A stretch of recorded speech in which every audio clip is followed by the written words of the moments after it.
اے اللہ، اپنے خاص بندے اور رسول محمد اور ان کے پاک و پاکیزہ اہل بیت پر رحمت نازل فرما، اور انہیں بہترین رحمت و برکت اور درود و سلام کے ساتھ خصوصی امتیاز بخش۔ اور اے معبود، میرے ماں باپ کو بھی اپنے نزدیک عزت و کرامت اور اپنی رحمت سے مخصوص فرما، اے سب رحم کرنے والوں سے زیادہ رحم کرنے والے۔ اے اللہ، محمد اور ان کی آل پر رحمت نازل فرما، کیونکہ تو نے ان کی طرف انتساب سے ہمیں شرف بخشا ہے۔ محمد اور ان کی آل پر رحمت نازل فرما، کیونکہ تو نے ان کی وجہ سے ہمارا حق مخلوقات پر قائم کیا ہے۔ اے اللہ، مجھے ایسا بنا دے کہ میں ان دونوں سے اس طرح ڈروں جس طرح کسی جابر بادشاہ سے ڈرا جاتا ہے، اور ان کے حال پر اس طرح شفیق و مہربان رہوں جس طرح شفیق ماں اپنی اولاد پر شفقت کرتی ہے،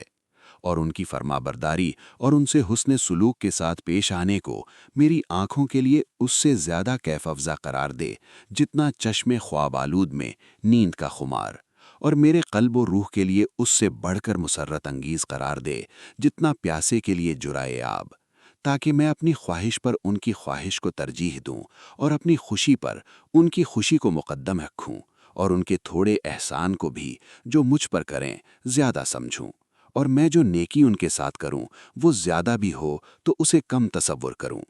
اے اللہ، میری آواز کو ان کے سامنے آہستہ، میرے کلام کو ان کے لیے خوشگوار، میری طبیعت کو نرم اور میرے دل کو مہربان بنا دے، اور مجھے ان کے ساتھ نرمی و شفقت سے پیش آنے والا قرار دے۔ اے اللہ، انہیں میری پرورش کی جزائے خیر دے، اور میرے حسن نگہداشت پر اجر و ثواب عطا کر، اور کم سنی میں میری خبر گیری کا انہیں صلہ دے۔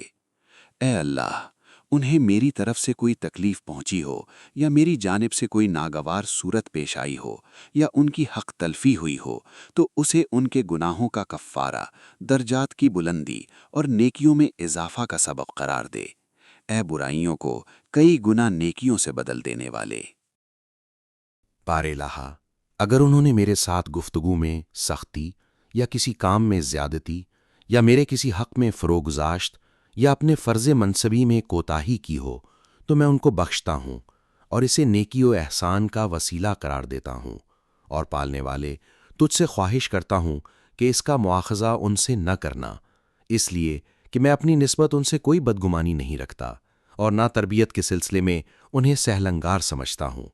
اور نہ ان کی دیکھ بھال کو ناپسند کرتا ہوں، اس لیے کہ ان کے حقوق مجھ پر لازم و واجب ہیں،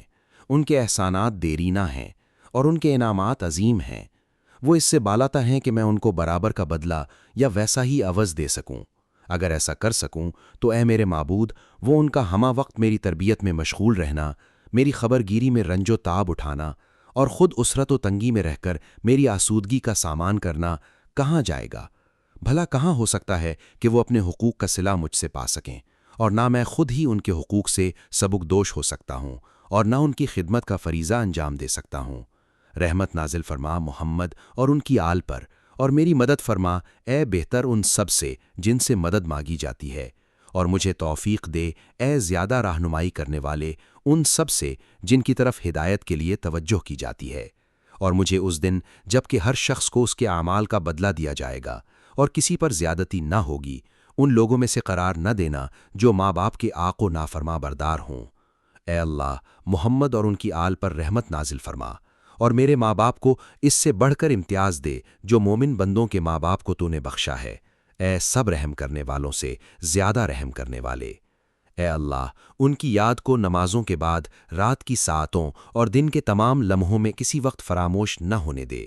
اے اللہ، محمد اور ان کی آل پر رحمت نازل فرما، اور مجھے ان کے حق میں دعا کرنے کی وجہ سے اور انہیں میرے ساتھ نیکی کرنے کی وجہ سے لازمی طور پر بخش دے، اور میری سفارش کی وجہ سے ان سے قطعی طور پر راضی و خوشنود ہو جا، اور انہیں عزت و آبرو کے ساتھ سلامتی کی منزلوں تک پہنچا دے۔